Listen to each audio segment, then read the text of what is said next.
हर हर महादेव। मेरा नाम है मोहन सिंह भंडारी और मैं हूँ देवभूमि उत्तराखंड के अल्मोड़ा ज़िले का। आजकल मैं हूँ केदारनाथ धाम में और आप लोगों को केदारनाथ धाम की मैं ताज़ा और लाइव अपडेट दे रहा हूँ।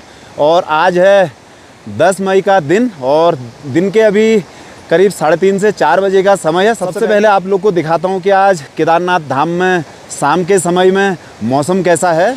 ये है केदारनाथ धाम का मौसम। आजकल देख सकते हैं आप, आज सुबह जो था ना मौसम बढ़िया था, ऐसा लग रहा था कि आज धूप आएगी चमचमाते हुए, लेकिन उसके बाद जो करीब 12 बजे के बाद में लगातार बारिश थी। इसी वजह से मैं वीडियो भी देर में स्टार्ट कर रहा हूँ क्योंकि करीब 2-3 घंटे की लगातार बारिश रही थी।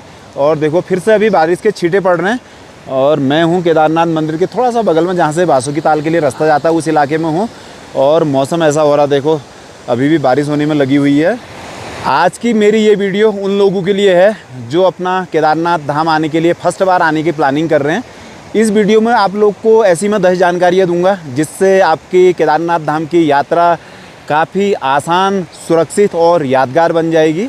चलिए शुरू करते हैं उन 10 जानकारियों में जिससे आप लोग को मदद मिलेगी। सबसे पहली जानकारी है कि आप लोग जब केदारनाथ धाम आते हैं तो केदारनाथ धाम जो है हमारा काफ़ी ऊंचाई पर स्थित है और यहाँ पर आने के लिए आपको फिजिकल फिटनेस की काफ़ी ज़रूरत होती है।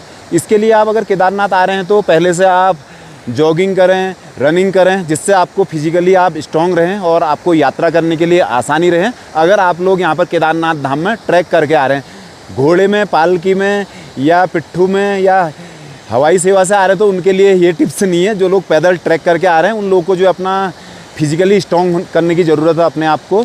नंबर 2 पे आता है केदारनाथ का मौसम। कहते हैं ना, मुंबई का फैशन और केदारनाथ का मौसम ना कभी भी बदल सकता है। इसलिए आप लोग केदारनाथ की यात्रा प्लान कर रहे हैं तो आप लोगों को जो है ना रेनकोट, छाता, गर्म कपड़े और वाटरप्रूफ बैग, इन चीज़ों की सख्त ज़रूरत है यहाँ की यात्रा के लिए। नंबर 3 में आता है हेल्थ चेकअप।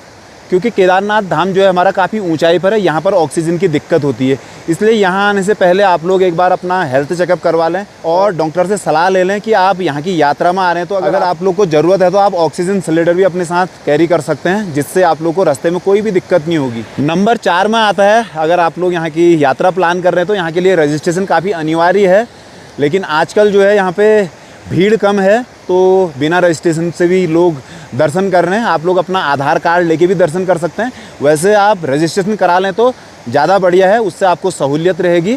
क्या पता आप लोग बिना रजिस्ट्रेशन के आए हैं और यहाँ पर काफ़ी लंबी लाइन लगी होगी टोकन लेने वालों की, तो उसमें आपको असुविधा हो सकती है। इसलिए आप रजिस्ट्रेशन करके ही आए हैं केदारनाथ की यात्रा में। नंबर 5 में आता है केदारनाथ की यात्रा की जो होता है ना, 2 तरीके हैं। एक तरीका है आप लोग पैदल यात्रा से करें, दूसरा तरीका है हवाई सेवा से यात्रा करें। अगर आप लोग हवाई सेवा से यात्रा करते हैं तो हवाई सेवा के जो है ना टिकट 2-3 महीने के लिए फुल रहते हैं।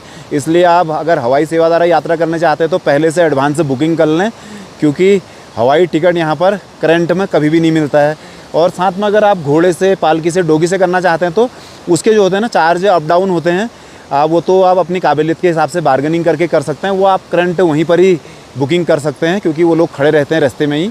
नंबर 6 में आता है कि आप लोग अपने साथ केदारनाथ की यात्रा कर रहे हैं तो क्या क्या सामान लेके आए हैं।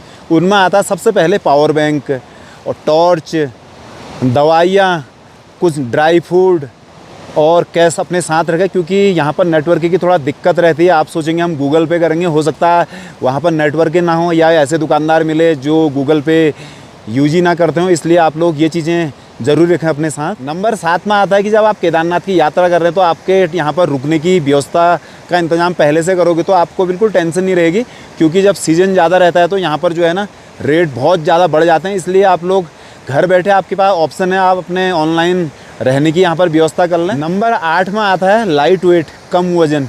अगर आप लोग किसी ट्रैक पे जा रहे हैं तो कम वज़न जो है ना किसी वरदान से कम नहीं होता। इसलिए आप भी जो है केदारनाथ की यात्रा में आ रहे हैं तो केवल वही सामान अपने साथ कैरी करें जो बहुत ज़्यादा ज़रूरी है।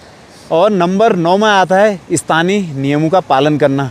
इसमें आता है सबसे पहले आप लोग अगर किसी ट्रैक पे आ रहे हैं तो आप अपनी तरफ से बिल्कुल भी गंदगी ना करें, प्लास्टिक का इस्तेमाल ना करें, भीड़ भाड़ वाली जगहों में धैर्य बरतें और जो प्रशासन द्वारा जो नियम बनाए गए हैं उन नियमों का पालन करें, जिससे आपको और किसी और को भी असुविधा ना हो, आपकी यात्रा काफ़ी बढ़िया हो।